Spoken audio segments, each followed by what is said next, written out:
5-pora Niso surasining 24-oyatidan boshlanadi.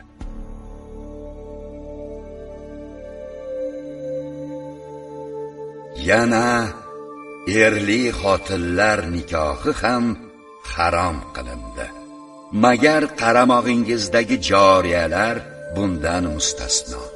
Bu Allohning bitigi, farzidir.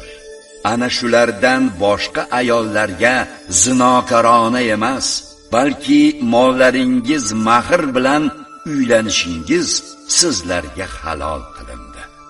Ular bilan nikoh orqali yaqinlik qilishingiz bilanoq belgilangan haqlarini, mahrlarini beringiz. Mahr belgilangandan keyin o'zaro kelishsangiz, xotin o'z mahridan kechsa, sizlar uchun gunoh yo'qdir. Albatta, Alloh ilm va hikmat egasidir. Sizlardan kimda kim ozod mo'mina ayollarga uylanish imkoniyatiga ega bo'lmasa, qo'l ostingizdagi mo'mina joriyalardan biriga uylanaversin. Alloh iymoningizni biluvchiroqdir.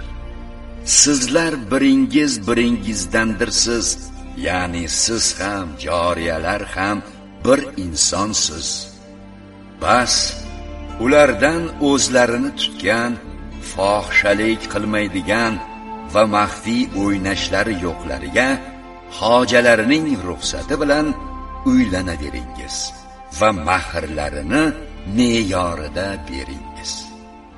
Erli bo'lganlaridan keyin agar buzuqlik qilsalar, ularga ozod ayollarga beriladigan jazoning yarmi berilur. Bu joriyalarga uylanish sizlardan qiyinchilik, buzilib ketishdan qo'rqqan kishi uchundir. Joriyaga uylanishdan sabr qilishingiz o'zingiz uchun yaxshiroqdir. Alloh kechiruvchi va rahimli zotdir. Alloh sizlarga shariat ahkomlarini bayon qilish, sizlarni ilgari o'tgan haq yo'ldagi zotlarning yo'llariga hidoyat etish va tavbalaringizni qabul qilishni xohlaydi. Alloh dono va hakim zotdir. Alloh tavbalaringizni qabul etishni xohlaydi. Shahvoniy hissiyotga tobe bo'lganlar esa to'g'ri yo'ldan o'ta og'ib ketishlaringizni xohlaydilar. Alloh sizlarga shariat ahkomlarini yengillatishni xohlaydi.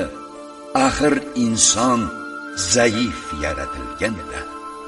Ey iymon keltirganlar, mol-mulklaringizni o'rtada nohaq yo'llar bilan yemangiz.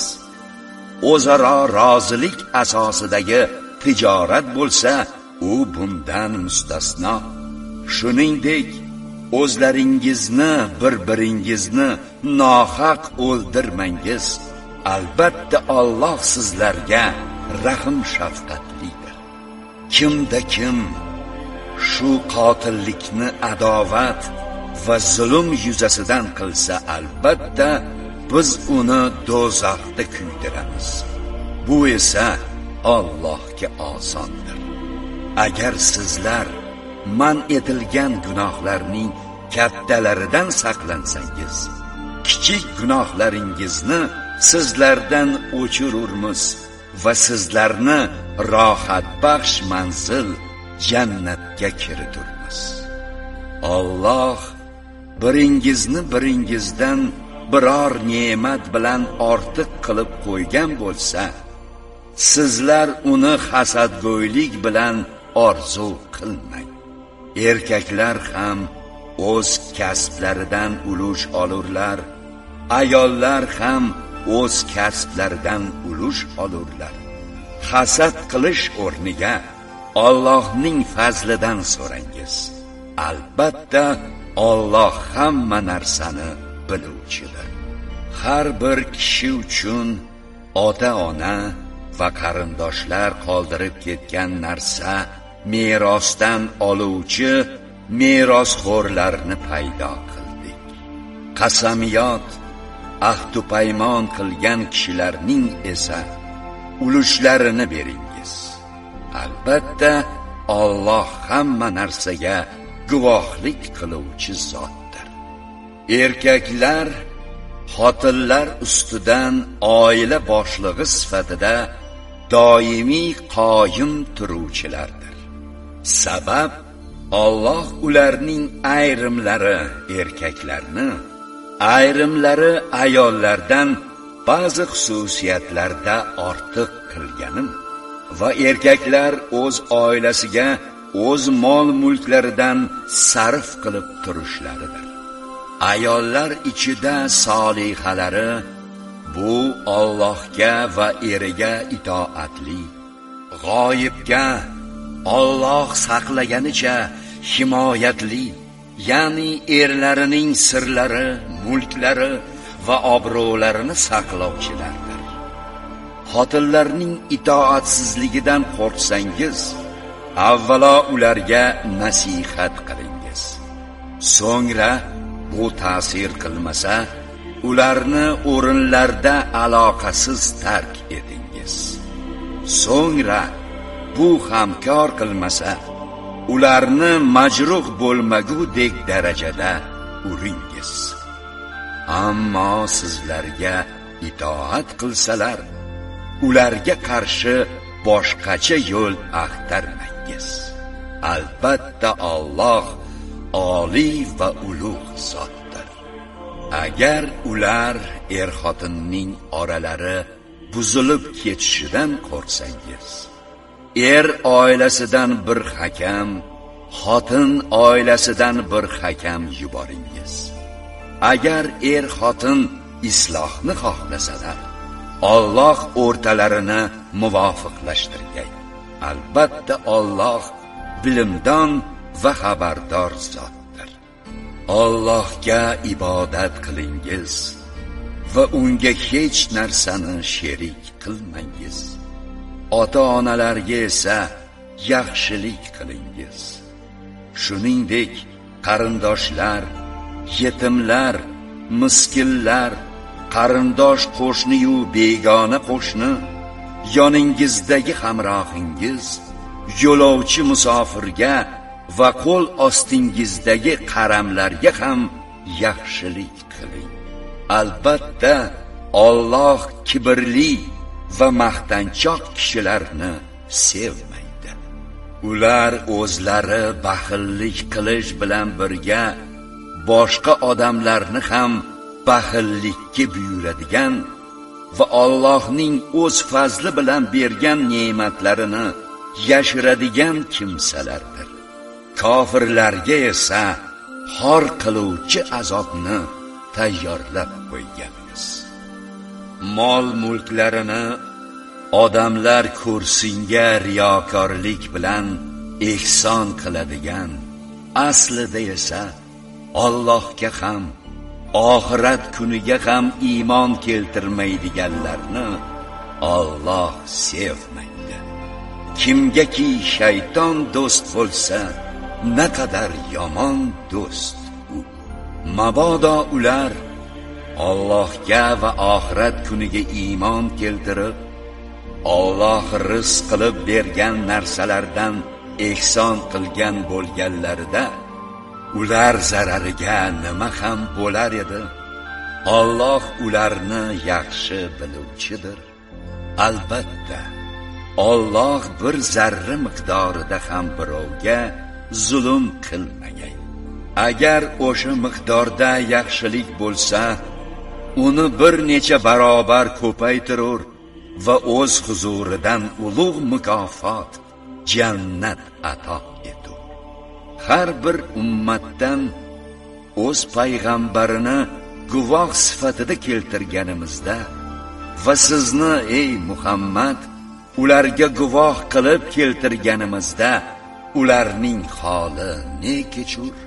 Kofir bo'lganlar va payg'ambarga itoatsizlik qilganlar o'sha kuni yer bilan yakson bo'lishni orzu qiladilar. U yerda ular Allohdan biror gapni yashira olmaydilar. Ey iymon keltirganlar, toki gapirayotgan gapingizni o'zingiz biladigan bo'lguningizgacha mast hollaringizda namozga yaqinlashmangiz. Yana junub nopok hollaringizda ham to poklanmaguncha namozga yaqinlashmangiz. Magar safarda bo'lsangiz, bu mustasnodir. Bordiyu betob yoki safarda bo'lsangiz, yoki sizlardan birortangiz hojatxonadan chiqqan bo'lsa, yoxud xotinlaringiz bilan yaqinlik qilgan bo'lsangiz-u, g'usl qilishga suv topa olmasangiz, pokiza yer, tuproq, tosh, qum, chang kabilar bilan tayammum qilib, yuzlaringiz va qo'llaringizga surting. Albatta, Alloh af etuvchi va kechiruvchidir. Kitob, Tavrotdan nasibador bo'lgan kishilar gumrohlikni sotib olayotganlari va to'g'ri yo'ldan adashishlaringizni xohlayotganlarini ko'rmaysizmi? Alloh dushmanlaringiz kim ekanini yaxshiroq biluvchidir. Allohning o'zi yetarli do'st, Allohning o'zi yetarli yordamchidir. Yahudiy bo'lganlar orasida shundaylari ham borki, Allohning so'zini o'z o'rnidan o'zgartiradilar va tillarini burib, dinga ta'na yetkazish g'arazida eshitdik va bo'yin sunmadik. Eshitilmas so'zlarni eshit va bizni asra deydilar. Agar ular tingladik va bo'yin sundik, eshit va bizga ham nazar qil deganlarida, o'zlari uchun yaxshiroq va to'g'riroq bo'lar edi. Lekin ularni Alloh kufrlari sababli la'natladi. Bas ularning ozgina qismidan boshqalari iymon keltirmaydilar. Ey kitob berilgan kimsalar, yuzlarni sidirib, teskari qilib yuborishimizdan yoki ularni xuddi shanba egalarini la'natlaganimizdek la'natlashimizdan oldin sizlardagi narsa Tavrotni tasdiqlovchi holida nozil qilgan kitobimiz Qur'onga iymon keltiringiz. Allohning amri albatta ado etiluvchidir. Albatta Alloh o'ziga shirk keltirish gunohini kechirmagay. Va lekin ana shundan boshqa gunohlarni o'zi xohlagan bandalaridan kechirur. Kim Allohga shirk keltirsa, demak u ulkan gunohni to'qib chiqardi. O'zlarini poklayotgan kimsalarni ko'rmaysizmi? Haqiqatan Alloh kimni xohlasa o'shani poklaydi. Alloh tomonidan xurmo danagining ipicha ham zulm qilinmaydi. Alloh sha'niga qanday yolg'on to'qishlarini ko'ring. Bu tuhmatning o'zi aniq gunoh uchun yetarlidir. Kitob Tavrotdan nasibador bo'lganlarning jibit va tog'utga sig'inishlarini va kofirlarga shular mo'minlardan ko'ra to'g'riroq yo'ldadir deyishlarini ko'rmadingizmi? Ana o'shalar Alloh la'natlagan kimsalar. Kimni Alloh la'natlagan bo'lsa, unga hech qanday yordamchi topa olmaysiz. Yoki ularda biror hukmronlikdan ulush bormi? Mabodo bo'lganda ham odamlarga undan zarracha bermagan bo'lar edilar. yoki ular Alloh o'z fazlidan bergan ne'matlari uchun odamlarga hasad qilishadimi? Axir biz ilgari ham Ibrohim nasliga, Yusuf, Davud, Sulaymon kabi zotlarga kitob, hikmat berib, yana ularga buyuk mulk, hukmronlik ham ato etgan edik-ku. Bas ular ichida unga Muhammadga iymon keltirganlari ham, undan yuz o'girganlari ham bo'ldi. Jahannam ular uchun yetarli olovdir. Albatta oyatlarimizni inkor etuvchilarni do'zaxda kuydirgaymiz. Azobni tortsinlar deb terilari kuyib bitishi bilan o'rniga boshqa yangi terilarni almashtirib turamiz. Albatta Alloh qudratli va hikmatlidir. Iymon keltirgan va solih amallarni qilganlarni esa abadiy yashaladigan, ostidan anhorlar oqib turadigan bog'lar jannatga kiriturmiz. Ular uchun u yerda pokiza juftlar bor va ularni qalin soyalarga kiriturmiz. Dar haqiqat Alloh omonatni o'z egalariga topshirishingiz va odamlar o'rtasida hukm qilganingizda adolat bilan hukm qilishingizga buyurar. Albatta Alloh sizlarga yaxshigina nasihat qilur. Albatta Alloh eshituvchi va ko'ruvchi zotdir. Ey iymon keltirganlar, Allohga itoat etingiz, payg'ambarga va o'zlaringizdan bo'lmish boshliqlarga itoat etingiz. Bordi-yu, biror narsada din ishida kelisha olmay qolsangiz, Allohga va oxirat kuniga ishonadigan bo'lsangiz, uni Allohga va payg'ambariga havola qilingiz. Mana shu yaxshiroq va yechimi chiroyliroq ishdir. O'zlarini sizga nozil qilingan Qur'on va sizdan oldin nozil qilingan ilohiy kitoblarga iymon keltirgan deb hisoblaydiganlarning hukm so'rab, tog'ut, shayton huzuriga borishni xohlayotganlarini ko'rmadingizmi? Vaholanki uni inkor etishga buyurilgan edilar. Shayton esa ularni to'g'ri yo'ldan uzoq muddat adashtirishni xohlaydi. Ularga Alloh nozil etgan Qur'on va payg'ambar so'zlarini muzokara qilishga kelingiz deyilsa, munofiqlarning sizdan qochib teskari qarab ketishlarini ko'rasiz. O'z qilmishlari tufayli boshlariga biror musibat tushgandan keyin sizga kelib, biz faqat yaxshilikni va o'rtani isloh etishni xohlagan edik deb Alloh nomi bilan qasam ichishlariga qanday bahona bo'larkin? Ana o'shalarning dillaridagi narsa munofiqlikni Alloh bilur. Bas siz ulardan yuz o'giring, ularga nasihat qiling va o'zlari haqida yetuk so'z ayting. Qaysi bir payg'ambarni yuborgan bo'lsak, Allohning izni bilan unga itoat qilinishi uchun yuborganmiz. Agar ular o'zlariga zulm qilgach, darhol sizga kelishib, Allohdan kechirim so'raganlarida va payg'ambar ham ular uchun kechirim so'raganda, Allohni kechiruvchi va rahim shafqatli ekanini bilgan bo'lar edilar.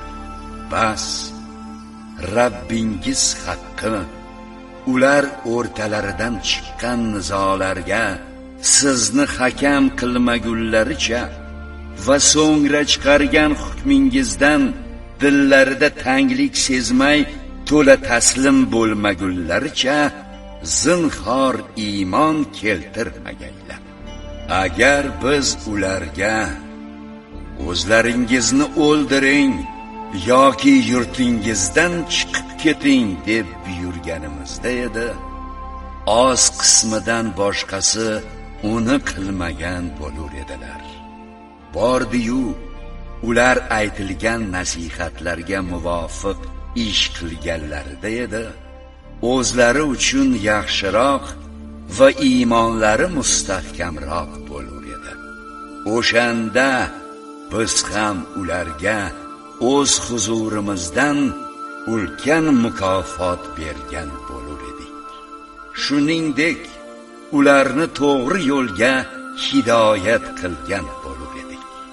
Kimda kim Alloh va payg'ambarga itoat etsa, aynan o'shalar Allohning in'omiga erishgan zotlar, ya'ni payg'ambarlar, siddiqlar, shahidlar va solih kishilar bilan birgadirlar. Ular hamroh sifatida naqadar go'zaldir. Bu Allohdan bo'lgan fazldir. Alloh yetarli darajada bilimdondir. Ey iymon keltirganlar, yovga nisbatan ehtiyot chorasini ko'rgach, guruh bo'lib yoki hammangiz jam bo'lib qo'zg'adingiz. Dar haqiqat, ichlaringizda jangga bormay ortda qoladigan, sizlarga biror musibat yetsa, Alloh yorlaqab, ular bilan birga jangga hozir bo'lmadim deydigan kishi ham bor. Bordi-yu, sizlarga Allohdan fazl, g'alaba yetsa, xuddi sizlar bilan uning o'rtasida aloqa bo'lmaganidek, koshki edi men ham ular bilan birga bo'lganimda ulkan yutuq o'ljaga erishgan bo'lar edim deb aytishi ham aniq. Alloh yo'lida dunyo hayoti evaziga oxiratni sotib oladiganlar jang qilsinlar. Kimda kim Alloh yo'lida jang qilsa-yu o'ldirilsa yoki g'alaba qilsa, albatta unga ulkan mukofot ato etajakmiz. Sizlarga ne bo'ldiki, Alloh yo'lida va ey Rabbimiz, aholisi zolim bo'lgan ushbu shahardan bizni chiqargin, bizga o'z huzuringdan bir do'st bergin va bizga o'z huzuringdan bir yordamchi ato etgin deyayotgan bechora erkak, ayol va bolalar ozodligi uchun jang qilmaysizlar. Iymon keltirganlar Alloh yo'lida jang qiladilar. Kofirlar esa tog'ut, shayton yo'lida jang qiladilar. Sizlar shaytonning do'stlariga qarshi jang qilingiz. Albatta shaytonning makri zaifdir. Qo'llaringizni jangdan tiyib, hozircha namoz o'qib, zakot berib turingiz deyilgan kishilarni ko'rmadingizmi?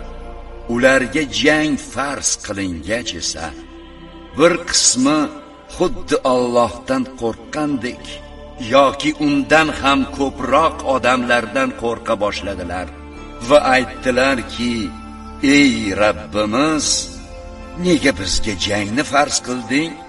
Bizni ajalimizni ozgina muddatga kechiktirsang bo'lmasmidi?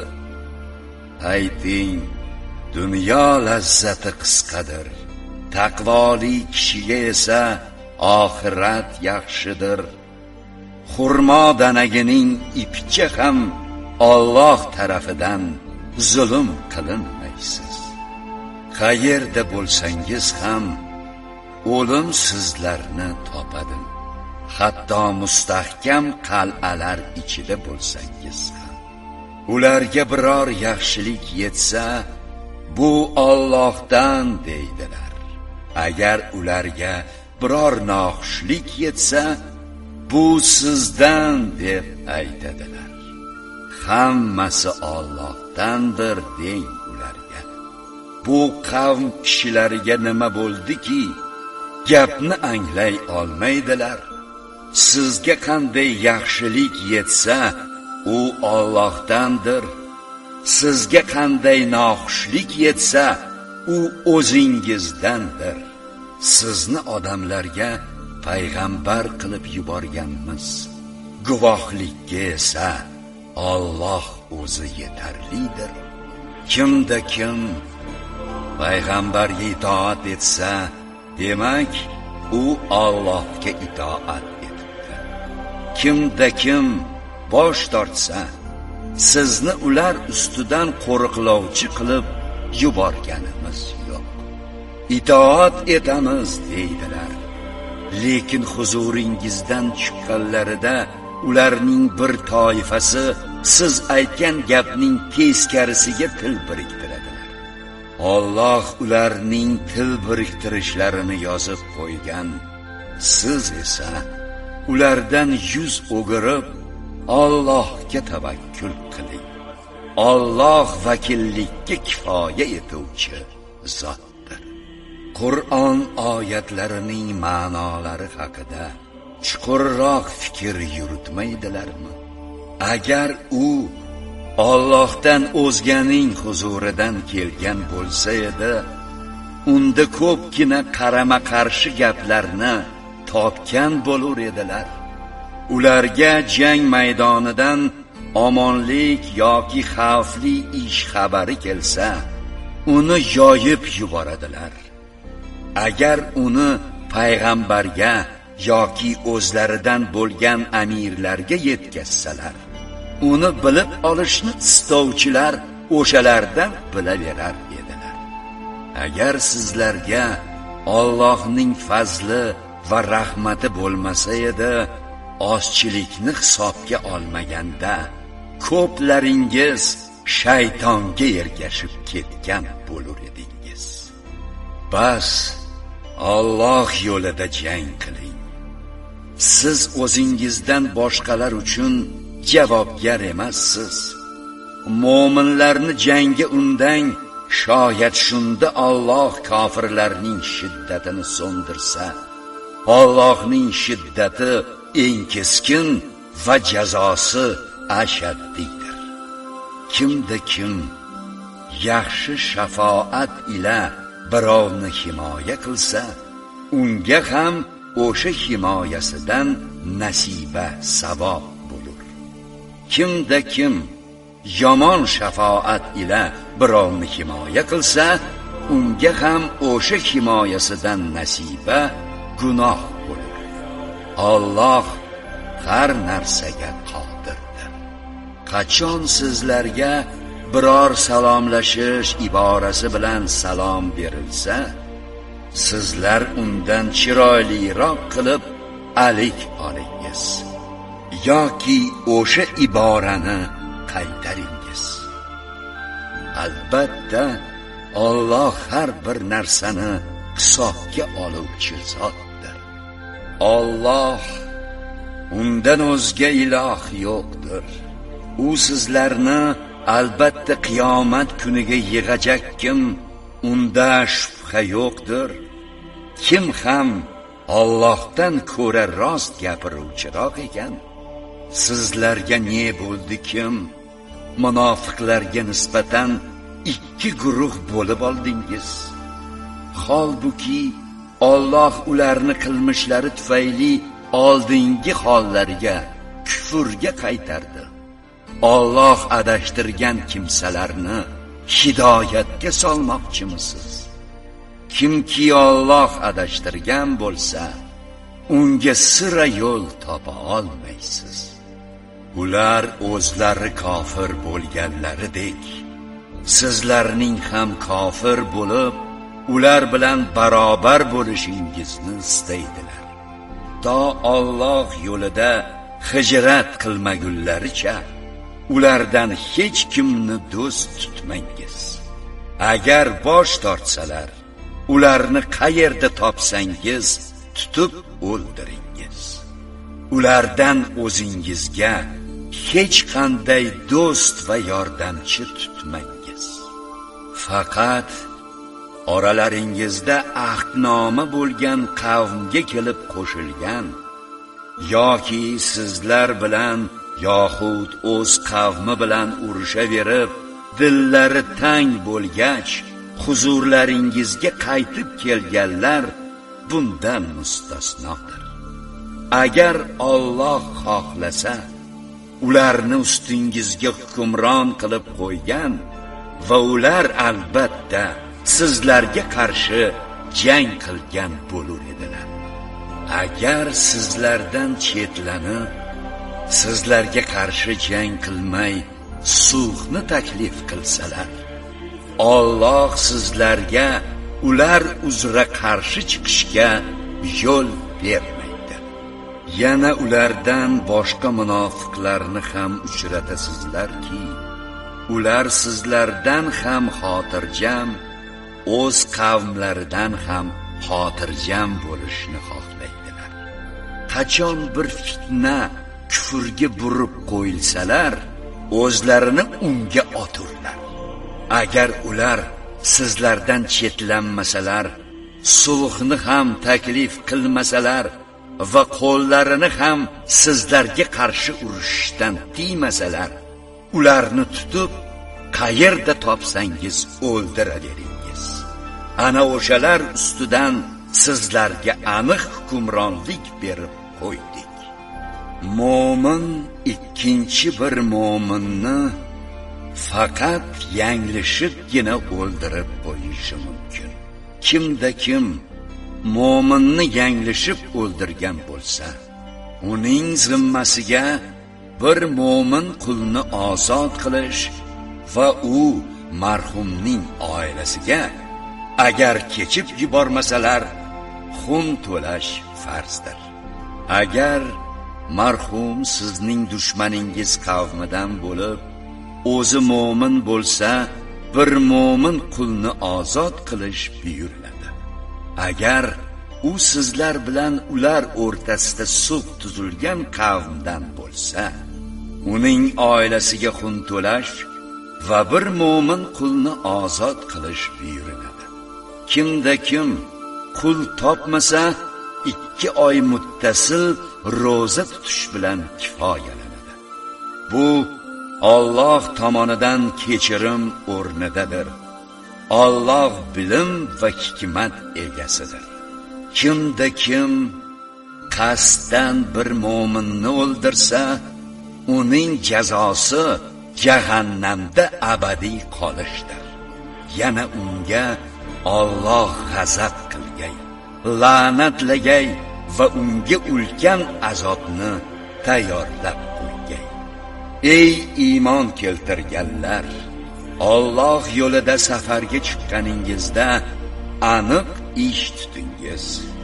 Sizlarga salom bergan yoki taslim bo'lgan kishiga bu dunyo matohini, o'ljani ko'zlab mo'min emassan demangiz.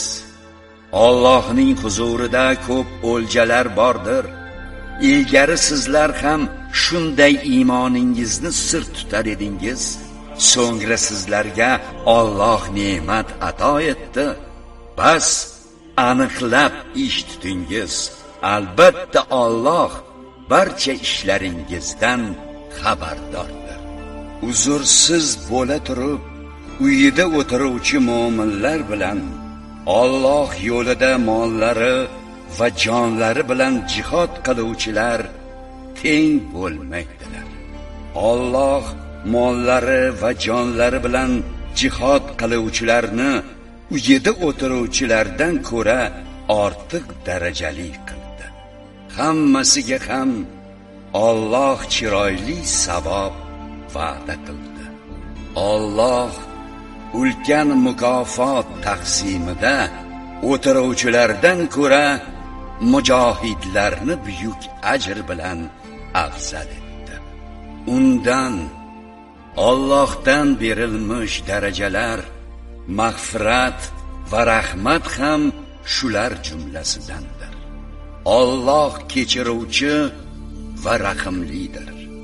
Albatta, o'zlariga zulm qiluvchilarning jonini olgan farishtalar ularga qaysi holda bo'ldingiz desalar, ular yer yuzida bechora hol edik deb aytadilar. Farishtalar Allohning yeri unda hijrat qilishlaring uchun yetarlicha keng emasmidi deydilar. Ana o'shalarning joyi jahannamdir. Naqadar noxush joy u.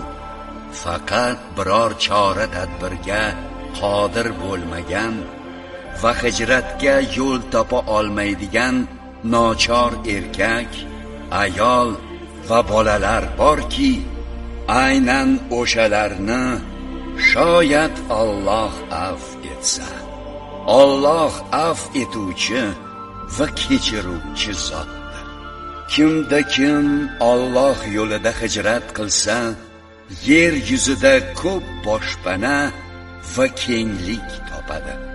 Har kim Alloh va uning payg'ambari sari hijrat qilib, o'z uyidan chiqsa-yu, so'ngra yo'lda unga o'lim yetsa, albatta uning mukofoti Alloh zimmasidadir.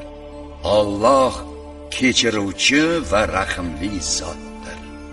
Yer yuzi bo'ylab safar qilganingizda, agar kofirlarning sizlarga fitna hujum qilishidan qo'rqsangiz, namozni qisqa qilishingizda sizlar uchun gunoh yo'qdir.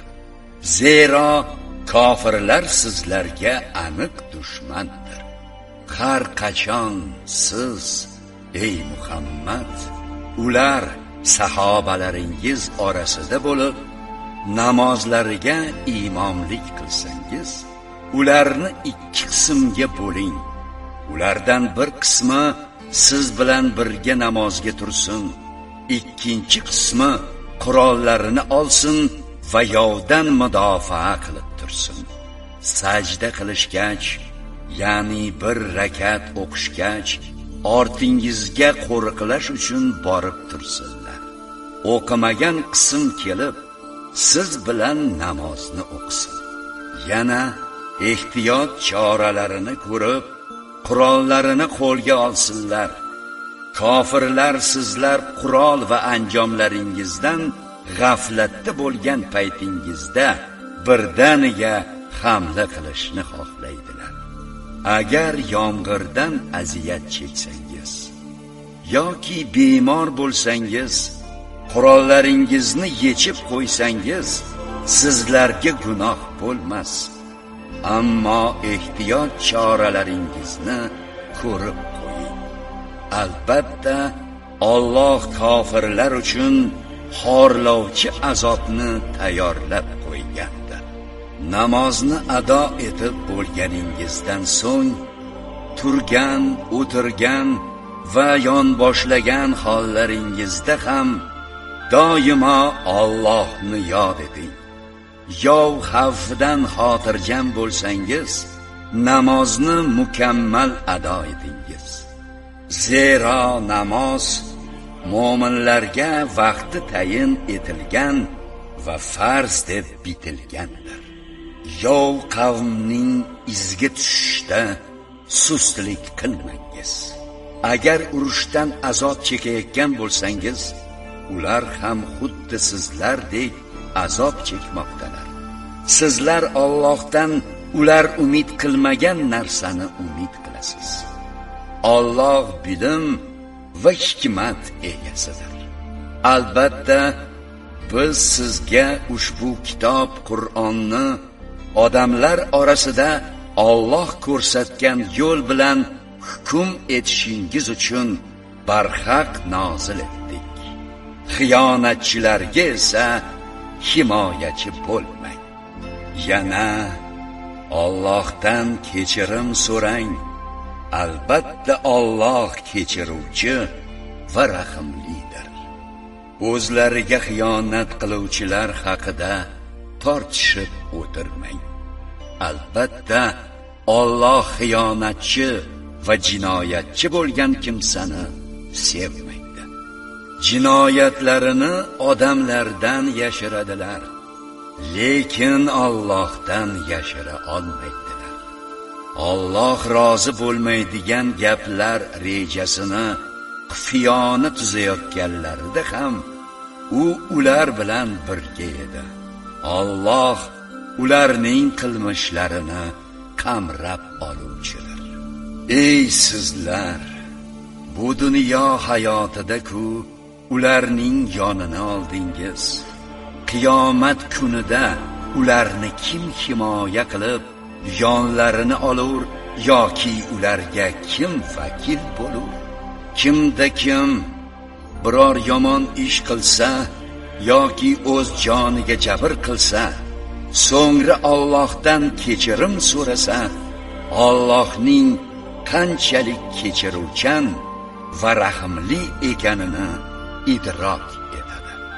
Har kim gunoh ish qilsa, faqat o'zining zarariga qilgan bo'lur. Alloh bilim va hikmat egasidir. Har kim biror xatolik yoki gunoh ishga qo'l ursa-yu, so'ngra unda begunoh odamni ayblasa, albatta bo'xton va aniq gunohni bo'ynida ko'targan bo'lur.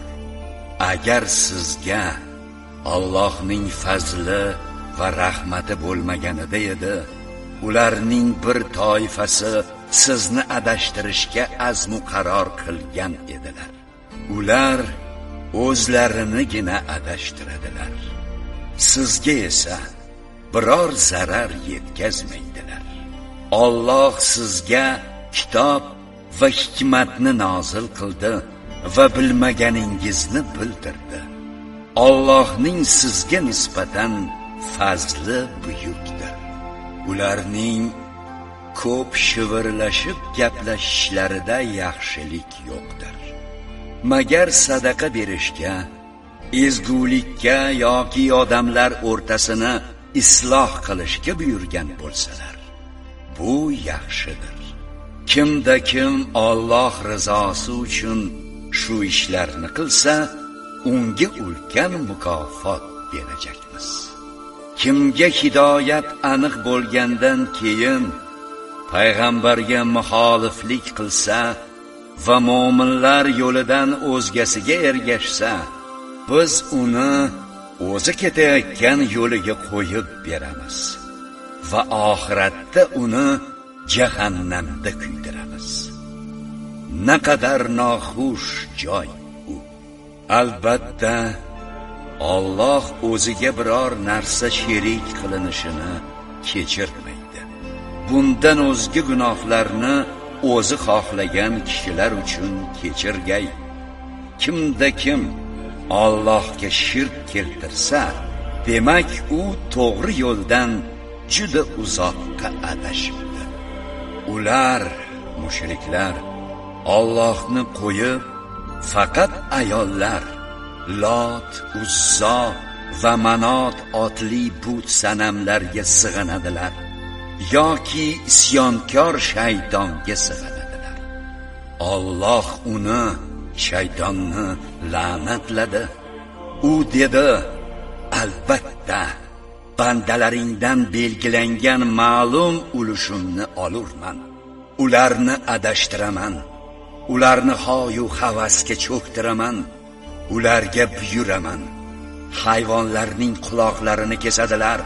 Ularga buyuraman. Allohning yaratganlarini o'zgartiradilar. Kimki Allohni qo'yib shaytonni do'st tutsa, uning aytganlarini bajarsa, demak u aniq ziyon qilibdi. Ularga shayton va'da beradi, ularni xoyu havasga soladi. Shayton ularga g'urur vasvasasidan o'zga narsani va'da qilmaydi.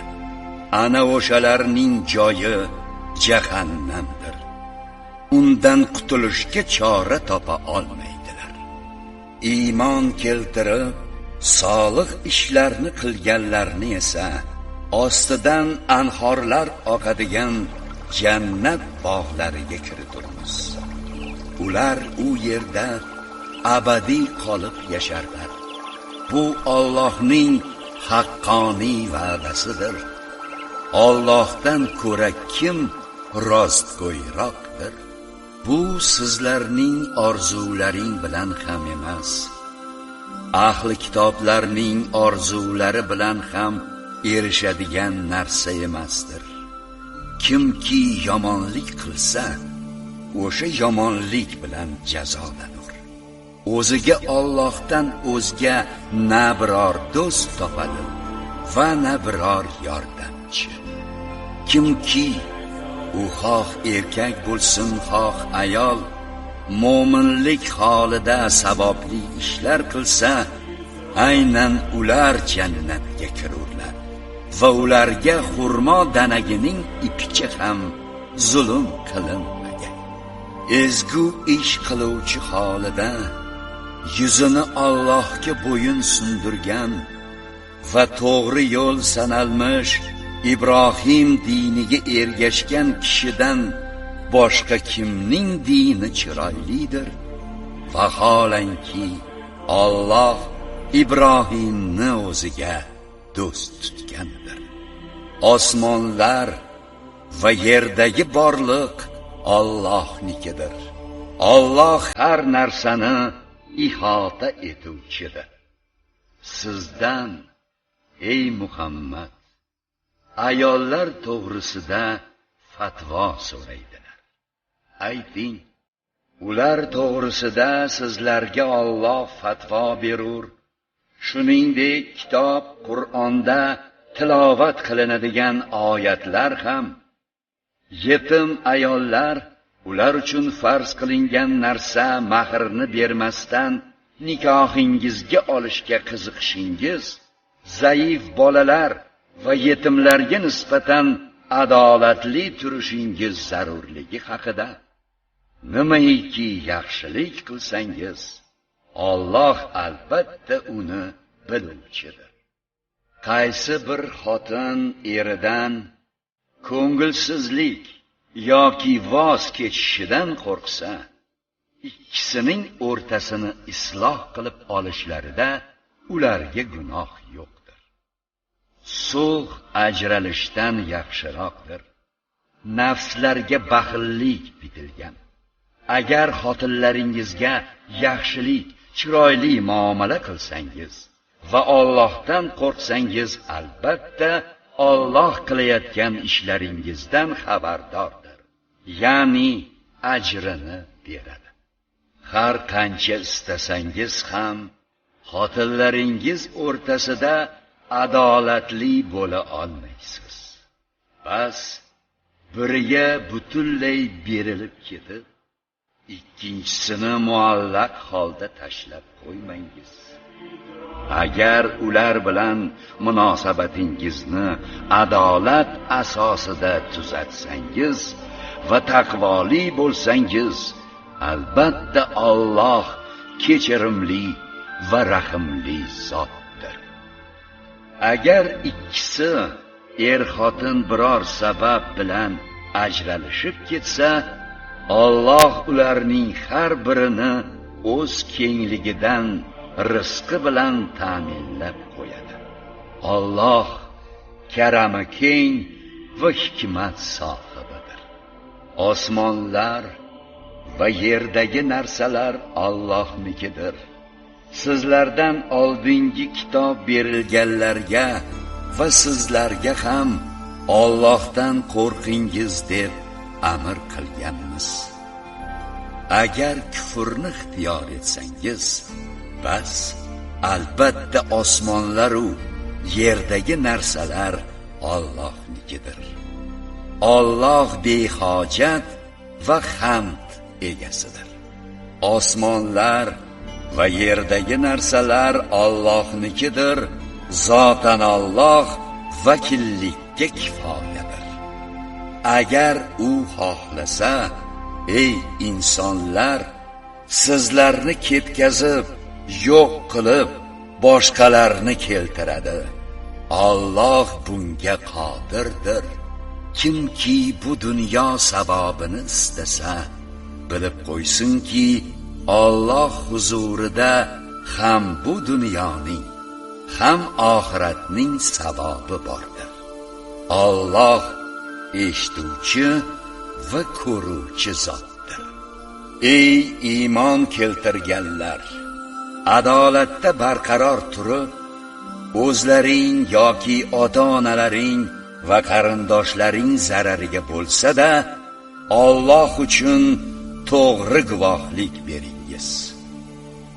U guvohlik beriluvchi boy bo'ladimi, kambag'al bo'ladimi, Alloh u ikkisiga ogohlik jihatidan yaqinroqdir. Bas, adolatli bo'lishingiz uchun havoi nafsga berilib ketmangiz. Agar tillaringizni bursangiz yoki guvohlikdan bosh tortsangiz, albatta Alloh qilayotgan ishlaringizdan xabardordir. Ey iymon keltirganlar, Allohga, payg'ambariga, shu payg'ambariga nozil qilgan kitob Qur'onga hamda ilgari nozil qilgan kitobga iymon keltiringiz. Kimki Allohni, farishtalarini, kitoblarini, payg'ambarlarini va oxirgi kun qiyomatni inkor etsa, demak u juda uzoq qattiq adashibdi.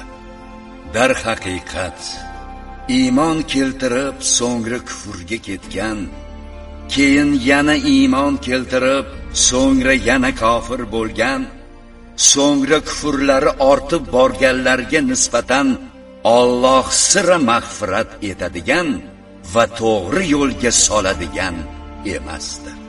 Munofiqlar uchun alamli azob borligi haqida ularga bashorat berib qo'ying. Ular mo'minlarni qo'yib, kofirlar bilan do'st tutinadilar. O'sha kofirlardan kuch-quvvat izlaydilarmi? Bor kuch-qudrat Allohniki-ku.